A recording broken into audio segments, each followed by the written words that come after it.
Doctor.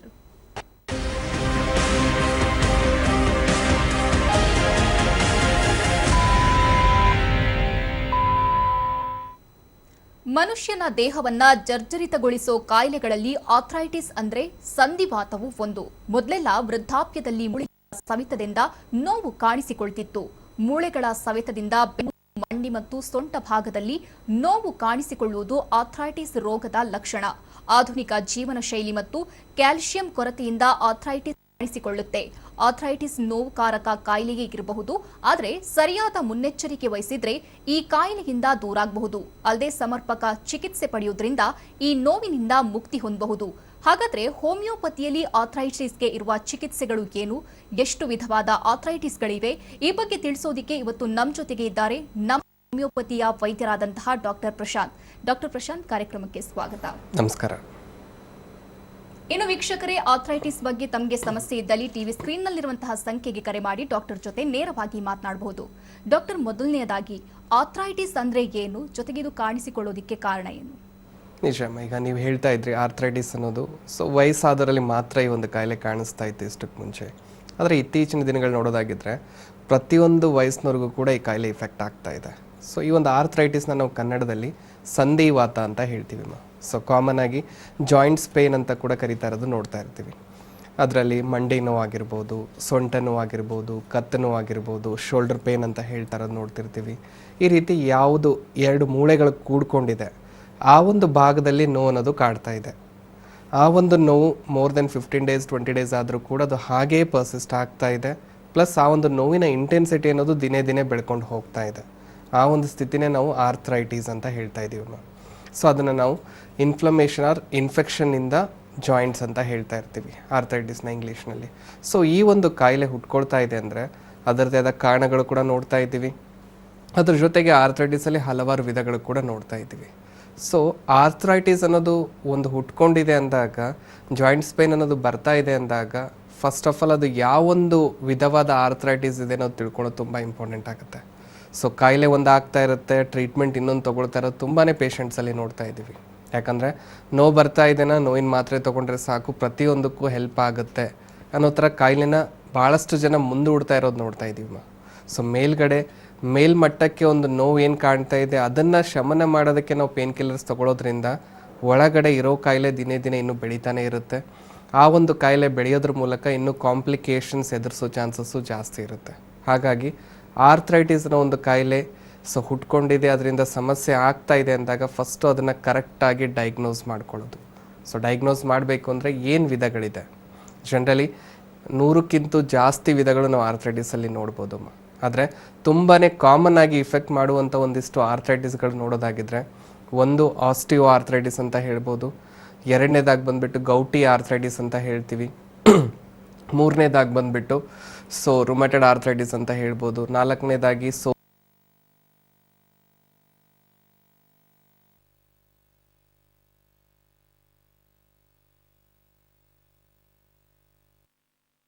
ಆ ಒಂದು ಆರ್ಥ್ರೈಟಿಸಿಂದ ನಾವು ಸಫರ್ ಆಗ್ತಾ ಇದ್ದೀವಿ ಅನ್ನೋದು ಡಯಾಗ್ನೋಸ್ ಮಾಡ್ಕೊಳ್ಳುವಂಥದ್ದು.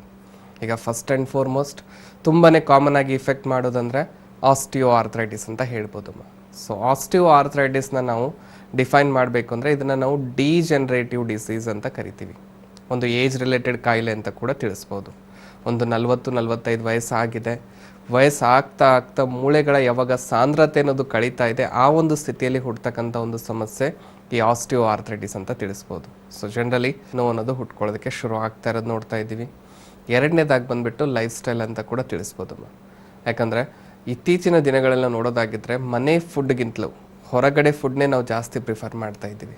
ಅದರಿಂದ ಏನಾಗ್ತಾ ಇದೆ, ಬಾಡಿಗೆ ಏನು ನೀಡಿದೆ, ಫಾರ್ ಎಕ್ಸಾಂಪಲ್ ಈಗ ಮೂಳೆಗಳಿಗೆ ಕ್ಯಾಲ್ಶಿಯಂ ಬೇಕು, ವಿಟಮಿನ್ D3 ಬೇಕು, ಆ ಒಂದು ಕ್ಯಾಲ್ಶಿಯಂನ ಅಂಶ ಎಷ್ಟು ಮಟ್ಟಿಗೆ ಅಗತ್ಯ ಇದೆ ಅದು ಫುಲ್ಫಿಲ್ ಆಗ್ತಾ ಇಲ್ಲ ಅಂದಾಗ ಆಟೋಮೆಟಿಕ್ಕಾಗಿ ಅದರಲ್ಲಿರೋ ಸಾಂದ್ರತೆ ಕಳ್ಕೊಳ್ಳುತ್ತೆ. ಅದ್ರ ಜೊತೆಗೆ ಅನ್ವಾಂಟೆಡ್ ಫುಡ್, ಈಗ ನಾವು ಬೇಡದೇ ಇರೋ ಫುಡ್ಗಳನ್ನೇ ಜಾಸ್ತಿ ತಗೋತಾ ಇದ್ದೀವಿ ಅಂದಾಗ ದೇಹದಲ್ಲಿ ಕೊಬ್ಬಿನಾಂಶ ಕೂಡ ದಿನ ದಿನೇ ಬೆಳೀತಾನೆ ಹೋಗ್ತಾ ಬರುತ್ತೆ. ಯಾವ ರೀತಿ ಈ ಒಂದು ಕೊಬ್ಬಿನಾಂಶ ಬೆಳೀತಾ ಇದೆ, ದೇಹದ ತೂಕ ಕೂಡ ಬೆಳೀತಾ ಬರೋದು. ಯಾವ ರೀತಿ ದೇಹದ ತೂಕ ಬೆಳೀತಾ ಹೋಗುತ್ತೆ, ಆಟೋಮೆಟಿಕ್ಕಾಗಿ ಆ ತೂಕದ ಒತ್ತಡ ಬೀಳ್ತಾ ಇರೋದೇ ಈ ಒಂದು ಜಾಯಿಂಟ್ಗಳ ಮೇಲೆ. ಓಕೆ ಡಾಕ್ಟರ್, ಒಬ್ರು ಕಾಲರ್ ಇದ್ದಾರೆ, ಚೆಲುವ ಅಂತ ಮೈಸೂರಿನಿಂದ ಕರೆ ಮಾಡಿದ್ದಾರೆ. ನಮಸ್ತೆ ಚೆಲುವ ಅವರೇ. ನಮಸ್ತೆ ಮೇಡಮ್. ಸಮಸ್ಯೆ ಹೇಳ್ಕೊಳ್ಳಿ, ಡಾಕ್ಟರ್ ಇದ್ದಾರೆ. ಹಲೋ. ಹಲೋ, ನಮಸ್ಕಾರ ಸರ್. ನಮಸ್ತೆ ನಮಸ್ತೆ ಹೇಳಿಪ್ಪ. ಮಗನಿಗೆ ಸ್ಟ್ರೋಕ್ ಆಗಿದೆ. ಓಕೆ. 8 ವರ್ಷಗಳಾಗಿದೆ ಸರ್.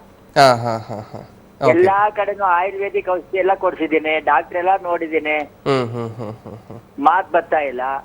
ಓಕೆ. ಆಮೇಲೆ ಕಾಲು ಒಂದು ಎಡಭಾಗದ ಕಾಲು ಕೈ ಸ್ವಾಧೀನ ಇಲ್ಲ. ಓಕೆ, ಅಂದರೆ ಒಂದು ಸೈಡ್ ಮಾತ್ರ ಆಗಿದೆ. ಹೌದು. ಓಕೆ. ಎಷ್ಟೀಗ ಅವ್ರ ವಯಸ್ಸು? ಅವ್ರಿಗೆ 45 ವರ್ಷ ಆಗಿದೆ ಸರ್. 45 ವರ್ಷ. ಏನಾದರೂ ಪೆಟ್ಟಾಗಿತ್ತ ತಲೆಗೆ ಅಷ್ಟಕ್ಕೆ ಮುಂಚೆ?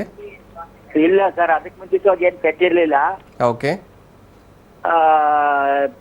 ಚೆನ್ನಾಗಿ ಕೆಲಸ ಮಾಡ್ಕೊಂಡಿದ್ದ, ಏನೋ ಆ ತರ ಆಗ್ತದೆ ಸರ್. ಯಾಕಂದ್ರೆ ಏನು ಎಕ್ಸಾಕ್ಟಾಗಿ ಕಾರಣ ಹೇಗೆ ಶುರು ಆಯಿತು ಅನ್ನೋದು ಗೊತ್ತಿಲ್ಲ. ಅವನು ಡ್ರಿಂಕ್ಸ್ ಮಾಡ್ತಿದ್ದ. ಹ್ಞೂ ಹ್ಞೂ ಹ್ಞೂ ಹ್ಞೂ ಓಕೆ. ಕೆಳಗಡೆ ಟೈಲ್ಸ್ ಇದೆಯಲ್ಲ, ಟೈಲ್ಸ್ ಮೇಲೆ ಮಲಗಿದ್ದ, ಅವಾಗ ಸ್ಟ್ರೋಕ್ ಆಗ್ತಾ ಅವನಿಗೆ. ಒಂದ್ ದಿವ್ಸ ಎಲ್ಲ ಚೆನ್ನಾಗಿದ್ದ, ಹಾಸ್ಪಿಟ್ಲ್ಗೆ ಅಡ್ಮಿಟ್ ಮಾಡಿದ್ವಿ. ಹ್ಞೂ ಹ್ಞೂ ಹ್ಞೂ ಹ್ಞೂ ಅಲ್ಲೆಲ್ಲ ಟ್ರೀಟ್ಮೆಂಟ್ ಮಾಡಿದ್ರೆ ಅವನಿಗೆ ಓಕೆ ಸೊ ಟೆನ್ಷನ್ ತಗೊಳ್ಳೋ ಅಗತ್ಯ ಇಲ್ಲ. ಈ ರೀತಿ ಸಮಸ್ಯೆಗಳು ಏನೇ ಇದ್ದಲ್ಲಿ ಹೋಮಿಯೋಪತಿಯಲ್ಲಿ ಒಳ್ಳೆ ಚಿಕಿತ್ಸೆ ಅನ್ನೋದು ಆಗ್ತಾ ಇದೆ. ತುಂಬಾ ಪೇಷಂಟ್ಸ್ ಬಂದು ಟ್ರೀಟ್ಮೆಂಟ್ ಕೂಡ ತಗೋತಾ ಇದ್ದಾರೆ. ಸೊ ಮೇಯ್ನಾಗಿ ಹೋಮಿಯೋಪತಿಕ್ ಕಾನ್ಸೆಪ್ಟ್ ಏನಿರುತ್ತೆ ಅಂದರೆ, ನಾವಿಲ್ಲಿ ಮೇಲ್ಗಡೆ ನೋವು ಬಂತು ಅಂತ ಅದಕ್ಕೆ ಮಾತ್ರೆ ಕೊಡೋದು, ಅಥವಾ ಸ್ವಾಧೀನ ಕಳೆದೋಯ್ತು ಅಂತ ಅದಕ್ಕೆ ಮಾತ್ರೆ ಕೊಡೋದು ಅಂತಲ್ಲ. ಈ ಒಂದು ಸ್ಟ್ರೋಕ್ ಅಥವಾ ಈಗ ಪ್ಯಾರಲೈಸಿಸ್ ಅಂತ ಏನು ಹೇಳ್ತೀವಿ, ಸ್ಪೆಷಲಿ ಒನ್ ಸೈಡ್ ಆಗಿದೆ ಅಂತ ಹೆಮಿಪ್ಲೇಜಿಯಾ ಅಂತ ಏನು ಹೇಳ್ತೀವಿ, ಈ ಒಂದು ಕಂಡೀಷನಲ್ಲಿ ಆ ಒಂದು ನರಗಳ ಫಂಕ್ಷನಿಂಗಲ್ಲಿ ಏನು ವ್ಯತ್ಯಾಸ ಆಗಿದೆ, ವ್ಯತ್ಯಾಸ ಆಗ್ತಾ ಇರೋದಕ್ಕೆ ಏನು ಕಾರಣ ಇದೆ, ಸೊ ಅದನ್ನು ನಾವು ಸರಿಪಡಿಸೋದಕ್ಕೆ ಇಲ್ಲಿ ಹೆಲ್ಪ್ ಮಾಡ್ತಾ ಇರ್ತೀವಿ. ಹಾಗಾಗಿ ತುಂಬಾ ಪೇಷಂಟ್ಗಳಿಗೆ ರಿಸಲ್ಟ್ಸ್ ಕೂಡ ಸಿಗ್ತಾ ಇದೆ.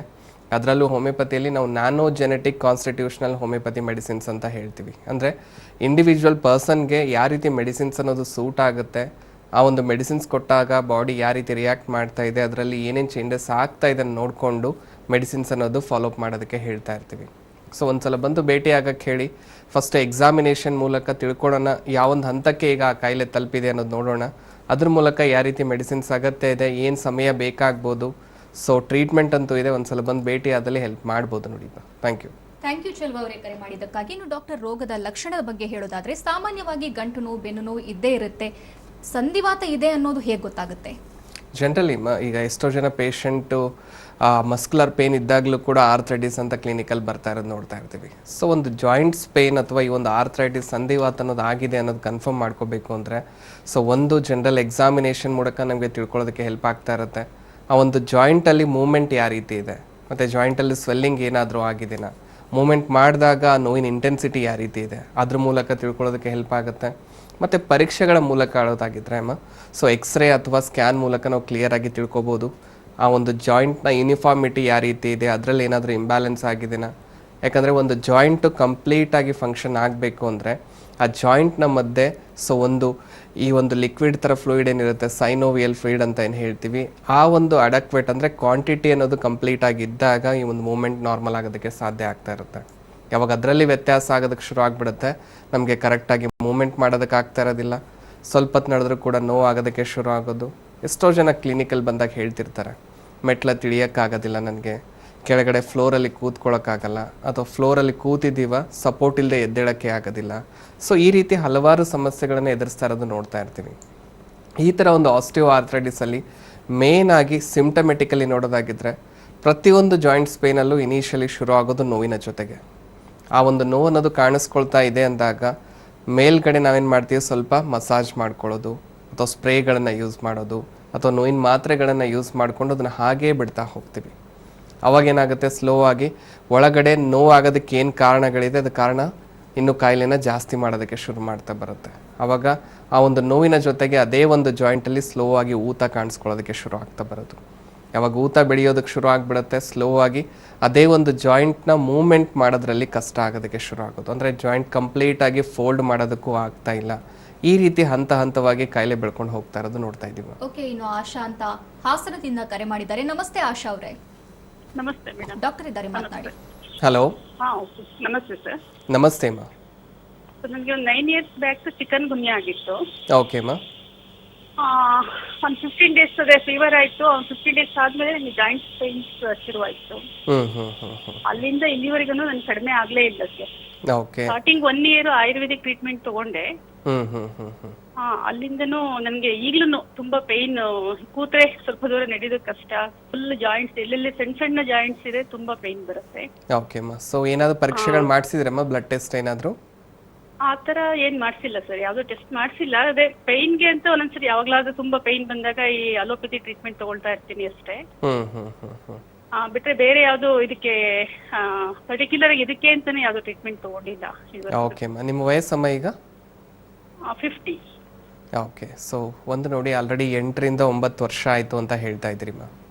ಫಸ್ಟ್ ಆ್ಯಂಡ್ ಫಾರ್ಮೋಸ್ಟ್ ಚಿಕನ್ ಗುನ್ನೆ ಅಂದರೆ ಈಗ ಯಾರಿಗೇ ಆಗಿರಲಿ ಈ ಥರ ಸಮಸ್ಯೆ ಕಾಣಿಸ್ಕೊಳ್ಳೋದು ಹೇಗಂದರೆ, ಇನಿಷಿಯಲಿ ಒಂದು ಜ್ವರ ಅಥವಾ ಕೆಮ್ಮು ನೆಗಡಿ ಈ ಥರ ವೈರಲ್ ಫೀವರಿಂದ ಈ ಸಮಸ್ಯೆ ಅನ್ನೋದು ಹುಟ್ಕೊಳ್ಳೋದು. ಅದಾಗಿ ಒಂದು ವಾರ 15 ದಿವಸದಲ್ಲಿ ಸ್ಲೋ ಆಗಿ ಜಾಯಿಂಟ್ಸ್ ಪೇನ್ ಸ್ಟಾರ್ಟ್ ಆಗುತ್ತೆ. ಅದೇ ಒಂದು ಜಾಯಿಂಟ್ಸ್ಗಳ ನೋವು ದಿನೇ ದಿನೇ ಬೆಳ್ಕೊಂಡು ಹೋಗೋದಕ್ಕೆ ಶುರು ಆಗ್ತಾ ಬರೋದು. ಎಸ್ಪೆಷಲಿ ಈ ಒಂದು ಕಾಯಿಲೆಯಲ್ಲಿ ಈ ಒಂದು ಫಿಂಗರ್ ಜಾಯಿಂಟ್ಸ್ ಆಗಿರ್ಬೋದು, ಅಂದರೆ ಚಿಕ್ಕ ಚಿಕ್ಕ ಮೂಳೆಗಳು ಎಲ್ಲಿ ಕೂಡ್ಕೊಂಡಿದೆ ಆ ಭಾಗದಲ್ಲಿ ನೋವು ಅನ್ನೋದು ತುಂಬಾ ಇರುತ್ತೆ. ಮುಂಚೆನೇ ಎದ್ದಾಗ ನಮಗೆ ಲೋಟ ಕೂಡ ಎತ್ತಕ್ಕಾಗೋದಿಲ್ಲ, ಅಷ್ಟರ ಮಟ್ಟಿಗೆ ನೋವು ಅನ್ನೋದು ಕಾಣ್ತಾ ಇರುತ್ತೆ. ಈ ಒಂದು ಜಾಯಿಂಟಲ್ಲಿ ಸ್ಟಿಫ್ನೆಸ್ ಅನ್ನೋದು ಕೂಡ ಕಾಡ್ತಾ ಇರುತ್ತೆ ಅಮ್ಮ. ಸೊ ಈ ಥರ ಸಮಸ್ಯೆಯಲ್ಲಿ ಒಂದಿಷ್ಟು ರಕ್ತ ಪರೀಕ್ಷೆಗಳು ತುಂಬಾ ಮುಖ್ಯ ಆಗುತ್ತೆ. ಒಂದು CRP ಅಂತ ಹೇಳ್ತೀವಮ್ಮ, ಸಿ ರಿಯಾಕ್ಟಿವ್ ಪ್ರೋಟೀನ್ ಅಂತ ಹೇಳ್ತೀವಿ. 0 ಇಂದ ಅಪ್ ಟು 6ವರೆಗೂ ಅದು ನಾರ್ಮಲ್ ಅಂತ ಕನ್ಸಿಡರ್ ಮಾಡ್ತೀವಮ್ಮ. ಅದು ಒಂದು ಚೆಕ್ ಮಾಡಿಸೋದಾಗಿರ್ಬೋದು. ಎರಡನೇದಾಗಿ ಬಂದುಬಿಟ್ಟು ESR ಅಂತ ಹೇಳ್ತೀವಿ ಅಮ್ಮ, ಅಂದರೆ ಎರಿಥ್ರೋಸೈಟಿಕ್ ಸೆಗ್ಮೆಂಟೇಷನ್ ರೇಟ್. ಅದನ್ನು ಚೆಕ್ ಮಾಡಿ 0 ಇಂದ ಅಪ್ ಟು 20ವರೆಗೂ ಅದನ್ನು ನಾರ್ಮಲ್ ಅಂತ ಕನ್ಸಿಡರ್ ಮಾಡ್ತೀವಿ. ಮೂರನೇದಾಗಿ ASLO ಆಗಿರ್ಬೋದು, ಮತ್ತು ಕೊನೆಯದಾಗಿ RA ಫ್ಯಾಕ್ಟರ್ ಕೂಡ ಇಲ್ಲಿ ಇಂಪಾರ್ಟೆಂಟ್ ಆಗುತ್ತೆ ಅಮ್ಮ. ಈ ಒಂದು 4 ಪರೀಕ್ಷೆಗಳನ್ನು ರಕ್ತ ಪರೀಕ್ಷೆಯಲ್ಲಿ ನೀವು ಮಾಡಿಸಿದಾಗ ಎಕ್ಸಾಕ್ಟಾಗಿ ಏನು ಸಮಸ್ಯೆ ಇದೆ, ಸೊ ಎಷ್ಟರ ಮಟ್ಟಿಗೆ ಆ ಕಾಯಿಲೆ ಬೆಳ್ಕೊಂಡಿದೆ, ಅದಕ್ಕೆ ಯಾವ ರೀತಿ ಟ್ರೀಟ್ಮೆಂಟ್ನ ಅಗತ್ಯ ಇದೆ, ಈ ಒಂದು ಕ್ಲಿಯರ್ ಆಗಿ ಮಾಹಿತಿ ಕೊಡೋದಕ್ಕೆ ಹೆಲ್ಪ್ ಆಗುತ್ತೆ. ಅದರಲ್ಲೂ ಹಾಸನ ಅಂತ ಹೇಳ್ತಾ ಇದ್ದೀರಾ, ಹಾಸನದಲ್ಲೂ ಕೂಡ ನಮ್ಮ ಹೋಮಿಯೋಪತಿ ಶಾಖೆ ಇದೆ. ಸೊ ಒಂದು ಸಲ ಬಂದು ಆ ರಿಪೋರ್ಟ್ ಜೊತೆಗೆ ನೀವು ಭೇಟಿಯಾದಲ್ಲಿ ಎಕ್ಸಾಮಿನೇಷನ್ ಮೂಲಕ ಕಾಯಿಲೆ ಈಗ ಯಾವೊಂದು ಹಂತದಲ್ಲಿದೆ ಅಂತ ತಿಳ್ಕೊಂಡು ಸೂಕ್ತವಾದ ಟ್ರೀಟ್ಮೆಂಟ್ ಪ್ರೊವೈಡ್ ಮಾಡೋದ್ರ ಜೊತೆಗೆ ನಮ್ಮ ಹೋಮಿಯೋಪತಿಯಲ್ಲಿ ಯಾವುದೇ ರೀತಿ ಕೆಮಿಕಲ್ಸ್ ಆಗಲಿ, ಆ್ಯಂಟಿಬಯೋಟಿಕ್ಸ್ ಥರ ಆಗಲಿ ಅಥವಾ ಪೇನ್ ಕಿಲ್ಲರ್ ಆಗಲಿ ಇರೋದಿಲ್ಲಮ್ಮ. ಒಂದು ನ್ಯಾಚುರಲ್ ಆಗಿ ಯಾವುದೇ ರೀತಿ ಸೈಡ್ ಇಫೆಕ್ಟ್ ಇಲ್ಲದೆ ಇರುವಂಥ ಮೆಡಿಸಿನ್ಸ್ ಇದೆ. ಸೊ ಕರೆಕ್ಟಾಗಿ ಫಾಲೋಅಪ್ ಮಾಡಿದಲ್ಲಿ ಸಂಪೂರ್ಣವಾಗಿ ಸೊಲ್ಯೂಷನ್ ಪಡ್ಕೊಳ್ಳೋಕ್ಕೂ ಹೆಲ್ಪ್ ಆಗುತ್ತೆ ಅಂತ ತಿಳಿಸ್ಬೋದಮ್ಮ. ಥ್ಯಾಂಕ್ ಯು ಆಶಾ, ಕರೆ ಮಾಡಿದ್ದಕ್ಕಾಗಿ. ನಿಮ್ಮ ಡಾಕ್ಟರ್ ಮುಂದುವರಿಯುತ್ತೆ ಸ್ಮಾಲ್ ಬ್ರೇಕ್ನ ನಂತರ. ನಾವು ಓಡ್ತಾ ಇದ್ದೀವಿ, ದಿನದಿಂದ ರಾತ್ರಿವರೆಗೆ ಓಡ್ತಾನೆ ಇದ್ದೀವಿ. ನನ್ ಮಾತು ಕೇಳಿ, ನಿತ್ಯದ ಓಡಾಟದ ಮಧ್ಯೆ ತಗೊಳ್ಳಿ ಒಂದು ಚಿಕ್ಕ ರಜೆ. ನನ್ನ ಹಾಗೆ ಬಿಸ್ಕ್ ಫಾರ್ಮ್ ರಿಚ್ ಮಾರಿ. ಇದರ ರುಚಿ ಅದ್ಭುತವಾಗಿದೆ ಮತ್ತು ನಿಮ್ಗಾಗಿ ಚಿಕ್ಕ ಮೀ ಟೈಮ್. ಬಿಸ್ಕ್ ಫಾರ್ಮ್ ರಿಚ್ ಮಾರಿ, ಮೀ ಟೈಮ್ ಮಾರಿ ಟೈಮ್. ಮಹೋತ್ಸವವಲ್ಲ, ಇದು ಮಹೀಂದ್ರ ರೈತ ಮಹೋತ್ಸವ. ಪಡೆಯಿರಿ ಮಹಾ ಪ್ರೈಸ್ ಆಫರ್ಸ್, ಮಹಾ ಎಕ್ಸ್ಚೇಂಜ್ ಆಫರ್ಸ್ ಮತ್ತು ಮಹಾ ಫೈನಾನ್ಸ್ ಆಫರ್ಸ್. ತ್ವರೆ ಮಾಡಿ, ಆಫರ್ ಸೀಮಿತ ಸಮಯದವರೆಗೆ ಲಭ್ಯ. ಅಲರೇಟ್ ಪ್ಲಸ್ ಸೀನುವುದು ಕಣ್ಣುಗಳಲ್ಲಿ ಅಲರ್ಜಿ, ಬಂದು ಮೂಗು, ಸೈನಟಸ್, ಕಂಜೆಷನ್ ಅನ್ನು ಕಂಟ್ರೋಲ್ ಮಾಡುತ್ತದೆ. ಅಲರೇಟ್ ಪ್ಲಸ್ ಫ್ರಮ್ ವ್ಯಾಕ್ಸಿನ್ಸ್, ಭಾರತದ ನಂಬರ್ 1 ಸ್ವದೇಶಿ ಹೋಮಿಯೋಪತಿ ಕಂಪನಿ. ನವರಾತ್ರಿಯ ಸಂಭ್ರಮ ನಿಮ್ಮ RR ಗೋಲ್ಡ್ ಪ್ಯಾಲೇಸ್ನಲ್ಲಿ. ಪ್ರತಿ 1 ಗ್ರಾಂ ಚಿನ್ನಾಭರಣ ಕೊಂಡಾಗ 1 ಗ್ರಾಂ ಬೆಳ್ಳಿ ಸಂಪೂರ್ಣ ಉಚಿತ. ನಮ್ಮಲ್ಲಿ ಸ್ಟೋನ್ ಚಾರ್ಜಸ್ ಇಲ್ಲ, ಮೇಕಿಂಗ್ ಚಾರ್ಜಸ್ ಇಲ್ಲ. ಈ ಉಡುಗೊರೆಯ ಸಂತೋಷ ಸಡಗರ ಸದಾ ನಿಮಗಿರಲಿ. RR gold palace, Malleshwaram, Jayanagar, Yelahanka. Perform big silently. Inspired living. ಇತರ ಜೆಲ್ಗಳನ್ನು ತ್ವಚೆಗೆ ಹಚ್ಚಿದಾಗ ತ್ವಚೆಯ ಮೇಲೆ ಮಾತ್ರವೇ ಪರಿಣಾಮ ಬೀರುತ್ತವೆ. ಹೊಸ ಐಡೆಕ್ಸ್ ಅಲ್ಟ್ರಾ ಜೆಲ್ನ ಫಾರ್ಮುಲಾ ಬಾವು ಅಥವಾ ಊತ ತುಂಬಿರುವ ಮೂಲದವರೆಗೆ ತಲುಪುತ್ತದೆ ಮತ್ತು ನೋವನ್ನು ನಿವಾರಿಸುತ್ತದೆ. ಹೊಸ ಅಯೋಡೆಕ್ಸ್ ಅಲ್ಟ್ರಾ ಜೆಲ್ ಆಂತರಿಕ ಭಾವವನ್ನು ಕಡಿಮೆ ಮಾಡುತ್ತದೆ, ನೋವನ್ನು ಮೂಲದಿಂದಲೇ ತೆಗೆದುಹಾಕುತ್ತದೆ. Shri Sai jewels palace, trust with happiness. No wastage, no wastage, no wastage. Chains ಮೇಳ, ಯಾವುದೇ ಡಿಸೈನ್ ಗಳಿಗೂ 8.9% ಮೇಕಿಂಗ್ ಚಾರ್ಜ್ ಓನ್ಲಿ. ಬಸವನಗುಡಿ ಹಾಗೂ Padmanabhanagar, Bengaluru. Trust with happiness. ನಾಳೆ ಇದನ್ನು ನಿನ್ನೊಂದಿಗೆ ಆಫೀಸ್ಗೆ ತೆಗೆದುಕೊಂಡು ಹೋಗು. ಸಾಧ್ಯವಾದ್ರೆ ತೆಗೆದುಕೊಂಡು ಹೋಗ್ತಿದ್ದೆ. ವರ್ಕ್ ಫ್ರಮ್ ಹೋಮ್ ನಿನ್ನನ್ನು ಹಾಳು ಮಾಡಿಬಿಟ್ಟಿದೆ, ಕಾಲುಗಳಿಗೆ ಹಾಯಾಗಿದ್ದು ಅಭ್ಯಾಸವಾಗ್ಬಿಟ್ಟಿದೆ. ಇದು ಓಕೆನಾ? Wow, super. ಹಾಗಾದ್ರೆ ಬಾಟಾಗೆ ಹೋಗಿ ತೆಗೆದುಕೊಂಡು ಬಾ. Introducing the new Bata step ahead collection. Comfort that moves you forward. Surprisingly Bata. ಚಿಕ್ಕಪ್ಪ, ನಾನಿಲ್ಲಿ ಜೀವಿಸಲಾರೆ. ಓರಿಯಂಟ್ ಎಲೆಕ್ಟ್ರಿಕ್ ನ ಹೊಸ ಡೌನ್ ಲೈಟರ್ ಫಿಟ್ ಆಗಿದೆ. ಫಾಲ್ ಸೀಲಿಂಗ್ ಇದ್ರು ಇಲ್ದಿದ್ರು ಸರ್ಪ್ರೈಸ್. ಥ್ಯಾಂಕ್ ಯು ಚಿಕ್ಕಪ್ಪ. Orient Electric, switch to smart. It's a brand new day, we found another way. The sun calling our name, stepping out of the cage. It's been a little minute, we've been counting the days. Say, hey, oh, hey, we found another way. X70 series, co-engineered with Zeiss, Vivo. There's more fun to have every weekend. There's more to do with family and friends. And now, so much more with every celebration. You need more than just a car if you want so much more. Drive home a Jeep SUV this festive season.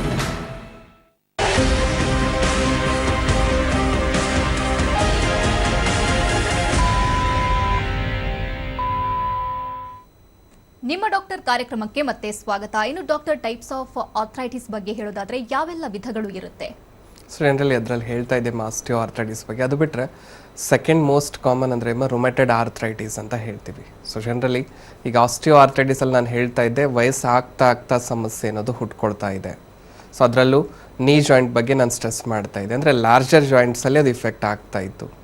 ಅಲ್ಲಿ difference wise ನೋಡೋದಾಗಿದೆ. ಈ rheumatoid ಆರ್ಥರೈಟಿಸಲ್ಲಿ ಏನಾಗ್ತಾ ಇದೆ, ಯಾವೊಂದು ವಯಸ್ಸಿನವ್ರಿಗಾದರೂ ಕೂಡ effect ಮಾಡ್ಬೋದು. ಚಿಕ್ಕ ಮಕ್ಕಳಿಂದ ವೃದ್ಧಾಪವರೆಗೂ ಪ್ರತಿಯೊಬ್ಬರಲ್ಲೂ ಈ ಕಾಯಿಲೆ ಅನ್ನೋದು ಕಾಣಿಸ್ಕೊಳ್ತಾ ಇದೆ.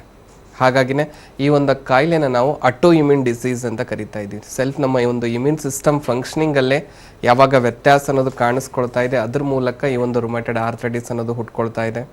ಮತ್ತು ಇಲ್ಲಿ ಇಫೆಕ್ಟ್ ಆಗುವಂಥ ಜಾಯಿಂಟ್ಸ್ಗಳು ನೋಡೋದಾಗಿದ್ದರೆ ಈ ಒಂದು ಚಿಕ್ಕ ಮೂಳೆಗಳು ಎಲ್ಲಿ ಕೂಡ್ಕೊಂಡಿದೆ ಅಂದರೆ ಈಗ ಫಿಂಗರ್ ಜಾಯಿಂಟ್ಸ್ ಆಗಿರ್ಬೋದು, ಕಾಲಲ್ಲಿರೋ ಬೆರಳುಗಳಿರೋ ಜಾಯಿಂಟ್ಸ್ ಆಗಿರ್ಬೋದು. ಈ ಒಂದು ಜಾಯಿಂಟ್ಸಲ್ಲಿ ಇನಿಷಿಯಲಿ ನೋವು ಅನ್ನೋದು ಕಾಡೋದಕ್ಕೆ ಶುರು ಆಗೋದು. ಸೊ ಆ ಒಂದು ನೋವು ವಿದಿನ್ 15 days 1 monthಲ್ಲೇ ಸಿವಿಯರ್ ಕಂಡೀಷನ್ಗೂ ಕೂಡ ರೀಚ್ ಆಗ್ತಾ ಇರುತ್ತೆ. ಕಾಂಪ್ಲಿಕೇಶನ್ಸ್ ಕೂಡ ಎದುರಿಸೋದಕ್ಕೆ ಶುರು ಆಗ್ತಾ ಇರುತ್ತೆ ಪೇಷಂಟ್ಸಲ್ಲಿ. ಯಾಕಂದರೆ ಈ ಒಂದು ಕಾಯಿಲೆ ತುಂಬಾ ಬೇಗನೆ ಬೆಳ್ಕೊಂಡು ಹೋಗ್ತಾ ಇರೋದು ನೋಡ್ತಾ ಇದ್ದೀವಿ. ಇನಿಷಿಯಲಿ ಒಂದು ವಾರದಲ್ಲೇ ನೋವಿರೋದು, ಆ ಒಂದು ಜಾಯಿಂಟಲ್ಲಿ ಸ್ವೆಲ್ಲಿಂಗ್ ಕಾಣಿಸೋಕ್ಕೆ ಶುರು ಆಗೋದು, ಊತ ಕಾಣಿಸ್ಕೊಂಡಿದ್ದನ್ನು ಮೂಮೆಂಟೇ ಮಾಡೋಕ್ಕಾಗ್ತಿಲ್ಲ ಅನ್ನೋದಕ್ಕೆ ಶುರು ಆಗೋದು, ಮುಂಜಾನೆ ಎದ್ದಾಗ ಅರ್ಲಿ ಮಾರ್ನಿಂಗ್ ಸ್ಟಿಫ್ನೆಸ್ ಅಂತ ಹೇಳ್ತೀವಿ, ಆ ಒಂದು ಜಾಯಿಂಟಲ್ಲಿ ಮೂಮೆಂಟು ಮಾಡೋಕ್ಕಾಗೋದಿಲ್ಲ, ಒಂದು ಹಾಫ್ ಆನ್ ಅವರ್ವರೆಗೂ ಏನು ಕೆಲಸನೂ ಮಾಡೋಕ್ಕಾಗೋದಿಲ್ಲ ನನಗೆ ಅನ್ನೋ ಥರ ಕಾಣಿಸೋದಕ್ಕೆ ಶುರು ಆಗೋದು. ಇನ್ನೂ ಹಾಗೆ ನೆಗ್ಲೆಕ್ಟ್ ಮಾಡ್ತಾ ಬಂದಲ್ಲಿ ಇದೇ ಒಂದು ಜಾಯಿಂಟಲ್ಲಿ ಶೇಪ್ ಅನ್ನೋದು ಕೂಡ ಕಳ್ಕೊಳ್ಳೋದಕ್ಕೆ ಶುರು ಆಗಿಬಿಡುತ್ತೆ. ಇಲ್ಲಿ ಏನಾದರೂ ಡಯಾಗ್ನೋಸ್ ಆಗಿದೆ ಅಂದಾಗ ಆದಷ್ಟು ಬೇಗ ಅದಕ್ಕೆ ಟ್ರೀಟ್ಮೆಂಟ್ ಪಡ್ಕೊಂಡಲ್ಲಿ ಆ ಒಂದು ಜಾಯಿಂಟನ್ನ ನಾವು ಕಾಪಾಡೋದಕ್ಕೆ ಹೆಲ್ಪ್ ಆಗುತ್ತೆ. ಇಲ್ಲ ಡಿಫಾರ್ಮಿಟಿ ಆಗೋವರೆಗೂ ಹಾಗೆ ನೆಗ್ಲೆಕ್ಟ್ ಮಾಡಿದ್ರೆ ಓನ್ಲಿ ಲೈಫ್ ಲಾಂಗ್ ಮೇಂಟೈನ್ ಮಾಡೋದಕ್ಕೆ ಟ್ರೀಟ್ಮೆಂಟ್ ತೊಗೋಬೇಕಾಗತ್ತೆ ಹೊರತಾಗಿ ಆ ಒಂದು ಜಾಯಿಂಟ್ನ ಕಂಪ್ಲೀಟಾಗಿ ಸರಿಪಡಿಸೋದಕ್ಕೆ ಆಗೋದಿಲ್ಲ. ಸೊ ಹಾಗಾಗಿ ಈ ಒಂದು ಕಾಯಿಲೆ ಅಂದರೆ ಈ ಒಂದು ಚಿಕ್ಕ ಬೆರಳು ಅಥವಾ ಈ ಒಂದು ಚಿಕ್ಕ ಜಾಯಿಂಟ್ಸಲ್ಲಿ ಏನಾದರೂ ನೋವು ಕಾಣಿಸ್ತಾ ಇದೆ ಅಂದರೆ ಆದಷ್ಟು ಬೇಗ ರಕ್ತ ಪರೀಕ್ಷೆಗಳನ್ನು ಮಾಡಿಸ್ಕೊಳ್ಳೋದು ತುಂಬಾ ಮುಖ್ಯ ಆಗುತ್ತೆ. ಇಷ್ಟಕ್ಕೆ ಮುಂಚೆ ಕೂಡ ಹೇಳ್ತಾ ಇದ್ದೆ, CRP ಆಗಿರ್ಬೋದು, ESR ಆಗಿರ್ಬೋದು, ASLO ಆಗಿರ್ಬೋದು ಮತ್ತು RA ಆಗಿರ್ಬೋದು. ಈ 4 ರಕ್ತ ಪರೀಕ್ಷೆಗಳನ್ನು ಮಾಡಿಸ್ಕೊಂಡಲ್ಲಿ ನಿಮಗೆ ಕ್ಲಿಯರಾಗಿ ಗೊತ್ತಾಗುತ್ತೆ ಇದು ರುಮೆಟೆಡ್ ಆರ್ಥರೈಟಿಸ್ ಇದೇನಾ ಇಲ್ಲ ಅನ್ನೋದ್ರ ಬಗ್ಗೆ. ಇಲ್ಲ ಅಂದಾಗ ಆರಾಮಾಗಿ ಟ್ರೀಟ್ಮೆಂಟ್ ತೊಗೊಳ್ಳಿ, ತೊಂದರೆ ಇಲ್ಲ. ಆ ಥರ ಏನಾದರೂ ಡಯಾಗ್ನೋಸ್ ಆಗಿದೆ ಅಂದರೆ ಆದಷ್ಟು ಬೇಗ ಟ್ರೀಟ್ಮೆಂಟ್ ಪಡ್ಕೊಂಡಲ್ಲಿ ಆ ಒಂದು ಕಾಂಪ್ಲಿಕೇಶನ್ಸ್ನ ಬರದೇ ಇರೋ ಥರ ನೋಡ್ಕೊಳ್ಳೋದಕ್ಕೆ ಹೆಲ್ಪ್ ಆಗುತ್ತೆ ಅಂತ ತಿಳಿಸ್ಬೋದಮ್ಮ. ಓಕೆ ಡಾಕ್ಟರ್, ಒಬ್ರು ರಫೀಕ್ ಅಂತ ಬೆಳಗಾವಿಯಿಂದ ಕರೆ ಮಾಡಿದ್ದಾರೆ. ನಮಸ್ತೆ ರಫೀಕ್ ಅವರೇ. ನಮಸ್ತೆ ಮೇಡಮ್. ಡಾಕ್ಟರ್ ಇದ್ದಾರೆ, ಮಾತನಾಡಿ. ಹಲೋ. ನಮಸ್ತೆ ರಫೀಕ್ ಅವರೇ, ಹೇಳಿ. ನಮಸ್ತೆ ಸರ್, ಹೇಳಿ ಸರ್. ಹೇಳಿಪ್ಪ, ಏನು ಸಮಸ್ಯೆ ಇತ್ತು ಸರ್? ನಂದು ನಡ್ನು ಮತ್ತು ಮಂಡಿ ಪ್ರಾಬ್ಲಮ್ ಇದೆ ಸರ್. ಇನ್ನೊಂದ್ಸಲ ಹೇಳ್ತೀರಾ? ನಡ್ನು ಸರ್, ನಡದ್ ನೋವು. ಓಕೆ, ಸೊಂಟ ನೋವು ಇದೆ. ಸರ್ ನಾನು. ಹಾಂ, ಎಷ್ಟು ದಿವಸ ಆಯಿತು? ಈಗ ಇದು ಒಂದು ವರ್ಷ 2 ವರ್ಷ ಆಗಿದೆ ಸರ್. 2 ವರ್ಷ ಆಗಿದೆ. ಏನು ಕೆಲಸ ಮಾಡ್ಕೊಂಡಿದ್ದೀರಾ ರಫೀಕ್ ನೀವು? ನಾವು ಇಲ್ಲಿ ಇದು ಗೌಂಡಿ ಕೆಲಸ ಮಾಡ್ತೀವಿ ಸರ್. ಓಕೆ, ಅಂದರೆ ವೇಟ್ ಎತ್ತೋದು ಅದೆಲ್ಲ ಕಾಮನ್ ಆಗಿರುತ್ತೆ ಕಂಟಿನ್ಯೂಸ್ ಆಗಿ? ಹಾಂ ಸರ್, ವೇಟ್ ಎತ್ತೋದು ಕಾಮನ್ ಆಗಿ. ಓಕೆ, ನಿಮ್ಮ ವಯಸ್ಸು ಎಷ್ಟು ಈಗ? ವಯಸ್ಸು 28 ಸರ್. 28 ವರ್ಷ. ನೋಡಿ ರಫೀಕ್ ಅವರೇ, ನೀವೇ ಹೇಳ್ತಾ ಇದ್ದೀರಾ, ಇವಾಗ ವೇಟ್ ಅನ್ನೋದು ನಾವು ಜಾಸ್ತಿ ಎತ್ತುತ್ತಾ ಬರ್ತೀವಿ, ಅದ್ರ ಒತ್ತಡ ಬೀಳೋದೇ ಸೊಂಟದ ಮೇಲೆ. ಸೊ ಅದರಲ್ಲೂ ಈಗ ಕತ್ತಿಂದ ಹಿಂದ್ಗಡೆ ಕೂತ್ಕೊಳ್ಳೋ ಭಾಗದವರೆಗೂ ಟೋಟಲ್ ಆಗಿ 33 ಮೂಳೆಗಳೇನಿದೆ, ಪ್ರತಿಯೊಂದು ಮೂಳೆಗಳ ಮಧ್ಯೆ ಗ್ಯಾಪ್ ಅನ್ನೋದಿರುತ್ತೆ. ಆ ಗ್ಯಾಪ್ ಇರೋದ್ರಿಂದನೇ ನಾವು ಬಗ್ಗೋದಕ್ಕೆ, ಎದ್ದೇಳೋದಕ್ಕೆ, ವೇಟ್ ಎತ್ತೋದಕ್ಕೆ, ಓಡಾಟ ಮಾಡೋದಕ್ಕೆ ಹೆಲ್ಪ್ ಆಗ್ತಾ ಇರುತ್ತೆ. ಸೊ ಈ ಗ್ಯಾಪ್ಗಳ ಮಧ್ಯದಿಂದನೇ ನರಗಳು ಪಾಸ್ ಆಗಿರೋದು. ಸೊ ಈ ಒಂದು ನರಗಳು ಕೈಗಳಿಗಾಗಿರ್ಬೋದು, ಕಾಲ್ಗಾಗಿರೋದು ಹರಡಿರುತ್ತೆ. ಸೊ ಆ ಒಂದು ಯಾವಾಗ ಮೂಳೆಗಳಲ್ಲಿ ಕಂಟಿನ್ಯೂಸ್ ಆಗಿ ಒತ್ತಡ ಅನ್ನೋದಕ್ಕೆ ಬೀಳೋದಕ್ಕೆ ಶುರು ಆಗಿಬಿಡುತ್ತೆ.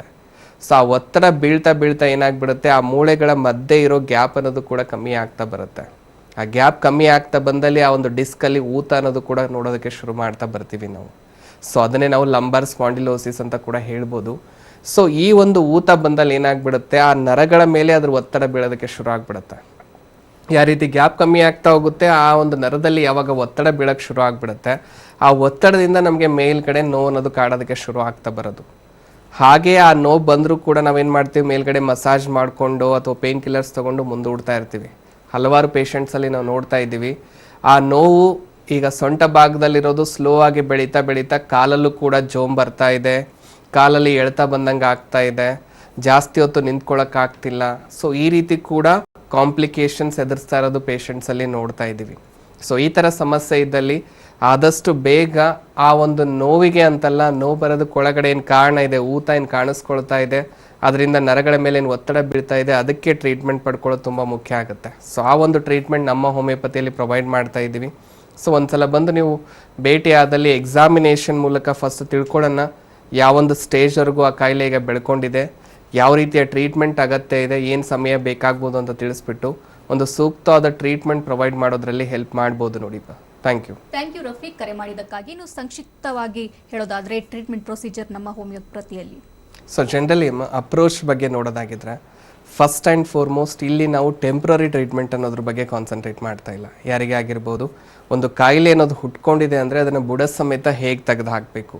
ಸೊ ಮಂಡಿ ನೋವು ಆಗಿರ್ಬೋದು, ಸೊಂಟ ನೋವು ಆಗಿರ್ಬೋದು, ಕತ್ತು ನೋವು ಆಗಿರ್ಬೋದು, ಈ ಥರ ನೋವುಗಳು ಬರ್ತಾ ಇದೆ ಅಂದರೆ ನೋವು ಹಿಂದ್ಗಡೆ ಏನು ಕಾರಣಗಳಿದೆ, ಮೂಳೆಗಳ ಸಾಂದ್ರತೆ ಕಳೀತಾ ಇದೆನಾ, ಆ ಒಂದು ಜಾಯಿಂಟ್ ಮಧ್ಯೆ ಇರೋ ಫ್ಲೂಯಿಡ್ನ ಕ್ವಾಂಟಿಟಿಯಲ್ಲಿ ವೇರಿಯೇಷನ್ ಆಗಿದೆನಾ, ಜಾಯಿಂಟ್ನ ಈ ಒಂದು ಗ್ಯಾಪ್ ಅನ್ನೋದು ಎಷ್ಟೋ ಪೇಷಂಟ್ಸಲ್ಲಿ ರೆಡ್ಯೂಸ್ ಆಗ್ತಾರದು ನೋಡ್ತಾ ಇದ್ದೀವಿ, ಅದ್ರ ಬಗ್ಗೆ ಸಮಸ್ಯೆ ಇದೆಯಾ, ಏನು ಆ ಸಮಸ್ಯೆಯಿಂದ ಕಾರಣದಿಂದ ಸಮಸ್ಯೆ ಅನ್ನೋದು ಹುಟ್ಕೊಂಡಿದೆ ಅಂತ ತಿಳ್ಕೊಂಡ್ಬಿಟ್ಟು ಆ ಒಂದು ಕಾರಣಕ್ಕೆ ನಾವು ಟ್ರೀಟ್ಮೆಂಟ್ ಅನ್ನೋದು ಇನಿಷಿಯಲಿ ಇಲ್ಲಿ ಪ್ರೊವೈಡ್ ಮಾಡ್ತಾ ಇದ್ದೀವಿ.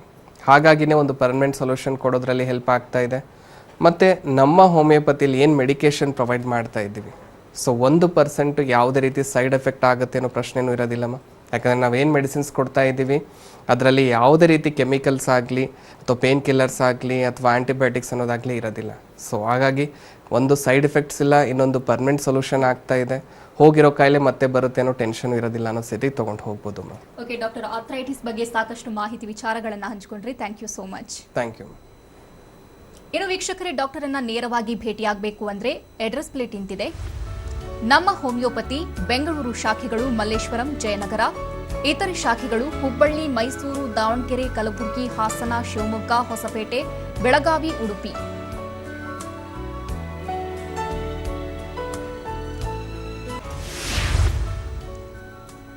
ಮಹಾರಾಷ್ಟ್ರ ಮುಂಬೈ, ಪುಣೆ, ಸೋಲಾಪುರ, ಕೋಲ್ಹಾಪುರ, ನಾಗ್ಪುರ, ಔರಂಗಾಬಾದ್, ನಾಸಿಕ್. ದೂರವಾಣಿ ಸಂಖ್ಯೆ 9620240240.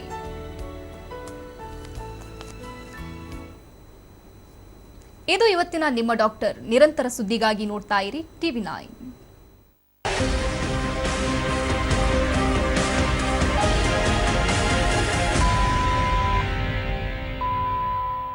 Lalitha jewellery advance booking plan. ಹಳೆಯ ಆಭರಣಗಳನ್ನು ಕೊಟ್ಟು ಖರ್ಚೇ ಇಲ್ಲ.